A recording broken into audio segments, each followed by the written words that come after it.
Turn heads and bring the hype with a custom hype chain from Lotwin. Perfect for youth sports, fantasy football, or just flexing your pride. Go to Lotwin.com, use the promo code TCCPOD for 10% off your order. That's Lotwin.com, promo code TCCPOD for 10% off. Get your custom hype chain and get hype with Lotwin.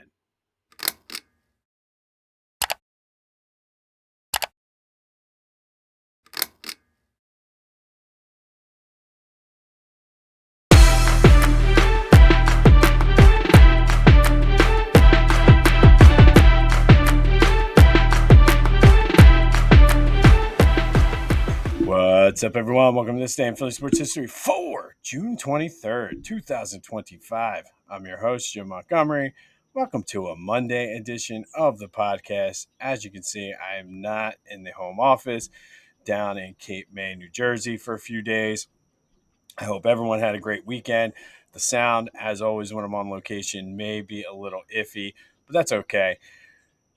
Hope you enjoyed your weekend, though. It was kind of weird Saturday and Sunday not doing a podcast after 1,017 straight days. But like I said, it gave me some time to actually get away, hang out with the family a little bit, but also start to sort of think about and work at some of the things I want to do for the future and moving. So it was much needed. Did miss you guys, but here we are. And it's a Monday.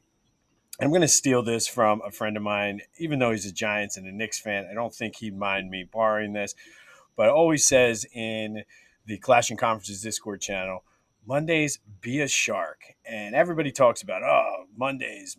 I got the case of the Mondays. But do you ever see a shark complaining about Mondays? No, he just goes out there, swims, does his job, eats little fishes up, and just seizes the day. So as you go through your Mondays today, be a shark. Be a shark on a Monday today. Obviously, some quick housekeeping. I'm not at home, so the sound might be a little bit off, but be sure to follow me on social media, Jimbo_Mont on Twitter and TikTok, on Instagram at Philly Jimbo. Subscribe to the YouTube channel, Jimbo_Mont. Continue to spread the word as we grow this thing.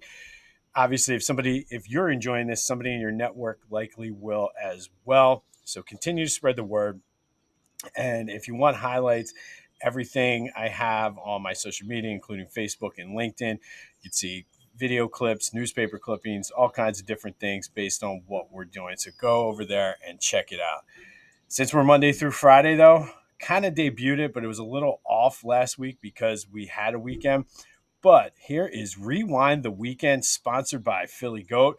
Philly Goat has you covered for all of your Philly sports apparel and collectibles and accessory needs. So go to phillygoat.com, use the promo code Jim Montgomery to take 10% off of your order. So let's rewind the weekend. What happened? Obviously, the Phillies took 2 or 3 from the Mutts, and it was kind of an up and down weekend. Friday was outstanding, 10-2. Zach Wheeler was not at his best, but the offense was able to pick him up. He did go 5 innings, striking out 8. Tanner Banks and Taijuan Walker not so good out of the bullpen. Or Taijuan wasn't that good. Tanner Banks and Max Lazar were. Castellanos hit a home run, so we'll take it. Opened up the lead, and then Saturday night was the complete opposite. Mick Abel, I don't know if he's tipping his pitches, whether it's because he's young, but they gave up 7 home runs total. Mercado got sent down. I don't know if it's partly because he didn't pitch well or that they needed to have an extra arm in the bullpen. But that set up Sunday Night Baseball on ESPN, the rubber match. Phillies all over the Mets, 7-1. Luzardo was great. I saw a stat from my friend John Foley, excuse me, in those 2 horrible outings where he was tipping pitches or whatever. He's given up 20 earned runs. In the other starts combined, 21, but he was just outstanding yesterday. Armando Sosa filling in, loves the spotlight, went 3 for 4, hit a home run, came up a triple short of the cycle. Kyle Schwarber hit one. So good weekend for the Phillies as they take 2 out of 3 from the Mutts. They're off to Houston tomorrow. Another big series against the Astros, who last I saw earlier this weekend were still in first place in the AL West. So a good rematch, good measuring stick game from the 2022 World Series. But 2 out of 3 from the Mets, we'll take it. What does it mean though? Not really a whole lot. I mean, we're in nearing the end of June. Phillies got a 1 game lead. They closed the gap in the season series 4 games to 2. They still have 7 games against the Mets, and I don't think the Mets are going to go anywhere. They have some help coming. The ESPN broadcasters were talking about, they were kind of split. They think this is going to go down to the wire, and I mean, if it does, it'd be great. Playoff baseball or pennant race baseball throughout July and August into September. I'll take it. But I mean, in the big picture, out of 162 games, doesn't mean much. And I heard this, and I can't remember who I heard. It was probably somebody on the radio on my way down here on Saturday. But this series could have done probably more harm than it does good. Yes, the Phillies are in first place. They took 2 out of 3 from the Mets. Had they lost 2 out of 3 or even possibly gotten swept, I think we'd be all in panic mode right now. So it was a good, like I said, we'll take it. Doesn't mean much, but I think the glaring need is the Phillies need another arm in the bullpen. And I know the talk was you need a right-handed bat, you need this, you need that. Otto Kemp has been playing pretty well. I just missed a home run last night. I'm fine with him being the other right-handed bat. If you have to do a platoon, I don't know why people are so against a platoon, because if you think back to the '08 World Series run, they were platoons all over the place in the outfield for a while until they figured out who was who. So I'm fine with that. And I think you need to, first and foremost, the priority is a bullpen arm, because there was just no, like, it's too inconsistent. I mean, you have Strom, you have Kirkering, who are good. Romano didn't pitch bad last night, but other than that, you're just kind of rolling the dice and seeing what you get. So I think Dombrowski needs to be on the phones today. They're off. I'm sure he has enough money on the private jet while they're flying down to Houston. If they're not already in Houston, make some calls and start working the deal. But that's what happened this weekend in Philly sports. The World Cup, or Club World Cup, was in town. If you saw yesterday, there was a smoke bomb by I forget which team's fans, and it just, how does that even get allowed into the stadium?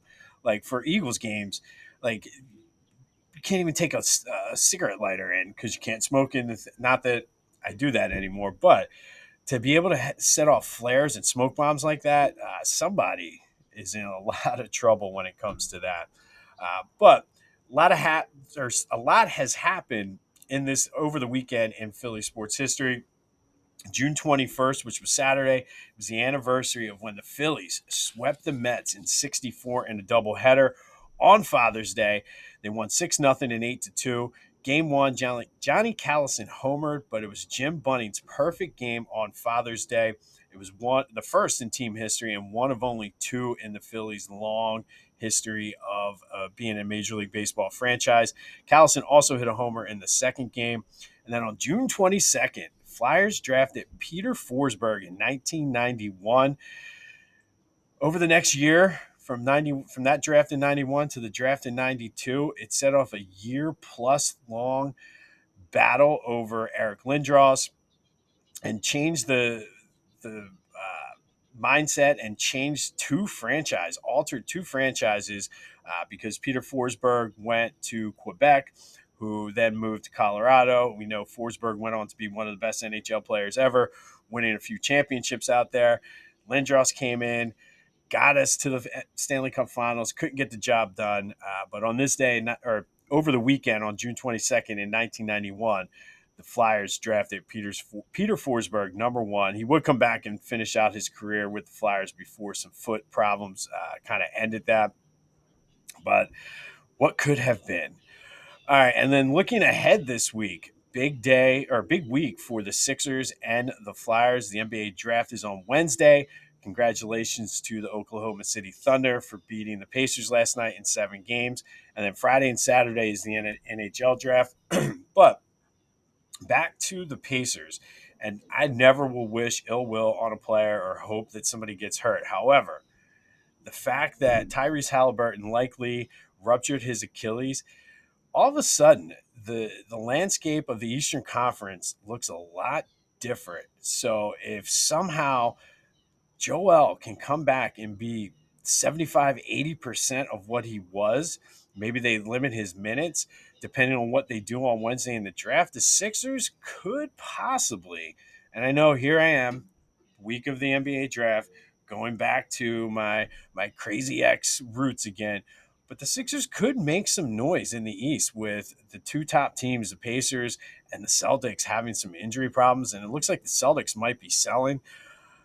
I don't know. We'll see. And I know it's June. I know I do it all the time, but I'm just throwing it out there. But that is what happened this weekend. We rewind the weekend, sponsored by Philly Goat. Go to phillygoat.com. Use the promo code Jim Montgomery to take 10% off of your order.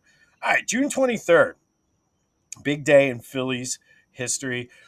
In 1971, the Phillies beat the Reds 4-0. Rick Wise was Bugs Bunny on the field. If you remember the old Bugs Bunny cartoon when he played the big guys and it was playing first base, Bugs Bunny, playing second base, Bugs Bunny. That was Rick Wise on this day. He threw a no-hitter, only allowed a walk in the sixth inning to Dave Concepcion, or else it would have been a perfect game. But at the plate, Rick Wise went 2 for 4, 2 homers, and 3 RBI. He is the only pitcher to date to hit 2 home runs and pitch a no hitter in the same game. Wasn't uncommon for Rick Wise, though. He was a 195 hitter, which wasn't bad for a pitcher. 15 home runs. Actually, later that season in August, would hit 2 homers in a game as well. But on this day in 1971, Rick Wise pitches a no hitter as the Phillies beat the Reds 4-0. Helped himself out at the plate, having 2 home runs, 3 RBI, and then he would hit 2 home runs again.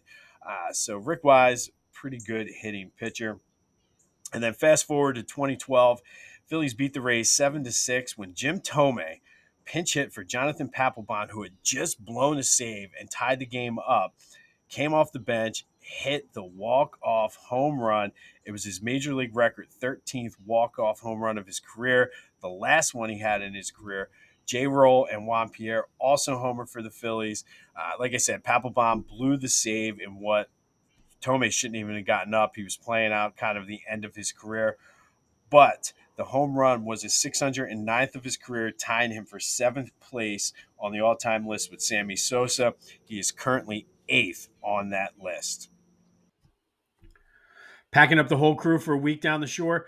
Don't waste your first day dragging bags and beach chairs. Let Beach Caddy do the work. With bellhop service for move-ins and move-outs, plus beach cart rentals in Ocean City, Avalon, Sea Isle, Stone Harbor, and Wildwood, they've got your back from driveway to dune. Stress less, relax more. Book now at beachcaddy.app. Use the promo code Jimbo for 10% off your bellhop or cart rental services. Beach Caddy, because vacation should start when you get there. Best beach carts on the Jersey Shore. Book now at beachcaddy.app. Use the promo code Jimbo for 10% off your order and let Beach Caddy take the stress out of your vacation. All right, on Friday, here's today's trivia, or the answer to Friday's trivia question. I said, uh, who were the only Phillies to be all stars for both the Phillies and the Mets? And the answer is Lenny Dykstra, Billy Wagner, Richie Ashburn, and Tug McGraw. All four of them were all stars for both the Phillies and the Mets. That's it. Lots of great players were either all stars with the Phillies and then went to the Mets or vice versa. But those are the only two. All right, today's trivia question. Back in 1964, we just talked about Jim Bunning through the Father's Day perfect game on June 21st. 17 days before that, though, the Phillies were no hit.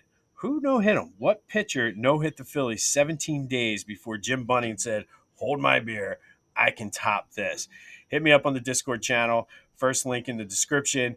Any of my social media, the Back to the Future voice and text line 267-495-8531. However, you can get your answer into me, get it in. You can send it by Carrier Seagull down to Cape May if you want. Have them drop it to me on the beach. All right, and then finally today, our greatest individual season in Philly sports tournament rolls on. First, we recap on Friday, matchup out of the Flyers region. The number one seed, Mark Recchi from 1992-93, dominated Claude Giroux from 2011-12 with 75% of the vote. Thank you for everybody who voted.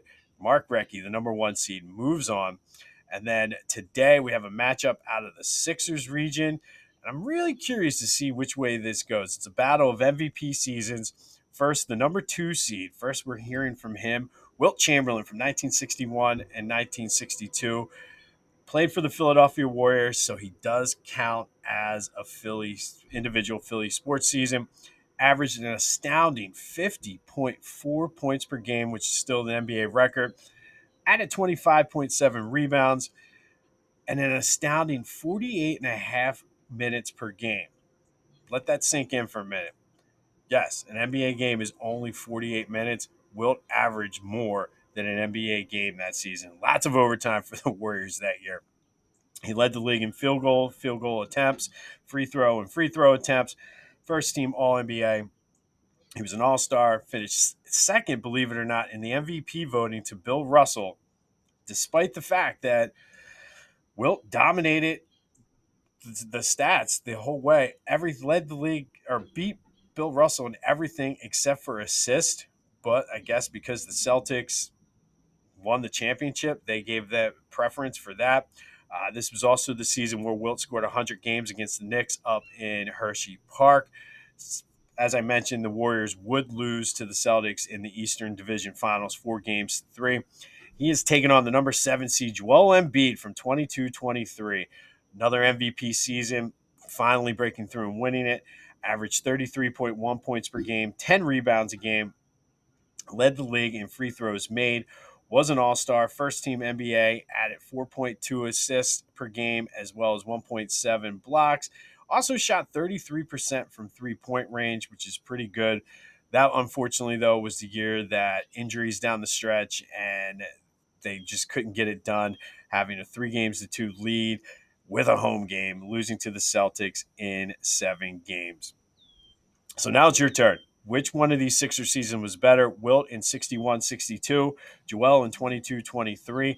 Get your vote in, same way, any way you can. Let me know who you think's season was better.